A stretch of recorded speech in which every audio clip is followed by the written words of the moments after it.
మళ్ళీ ఛాలెంజ్ చేసి అడుగుతా ఉన్నాను, నేను ఎందుకు సుప్రీంకోర్టు పోతలేరు? మీరు సెప్టెంబర్ 30 లోపల ఎన్నికలు చేస్తామని చెప్పిండ్రు.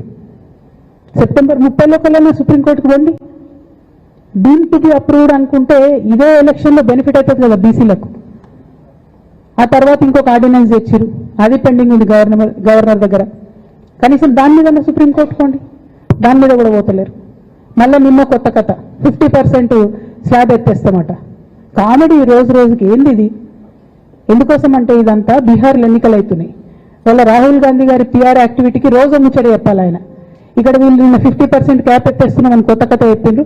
మీరు చూడండి రేపెల్లి నుంచి రాహుల్ గాంధీ బీహార్లో ఏం మాట్లాడతాడు. హమ్మే 50% సీట్ తోడది అంటాడు ఆయన బీహార్ ఎన్నికలలో. ఆయన అక్కడ చెప్పుకోవాలి కాబట్టి పిఆర్ యాక్టివిటీ కోసం వీళ్ళు ఇక్కడికి వేస్తున్నారు తప్పితే బీహార్ ఎన్నికల కోసం తెలంగాణ బీసీ బిడ్డల్ని బలిపెడుతున్నారు రేవంత్ రెడ్డి గారు తప్పితే నిజంగా చిత్తశుద్ధితో బీసీలకు ఏదైనా బెనిఫిట్ చేద్దామనే ఉద్దేశమే మీకు లేదు.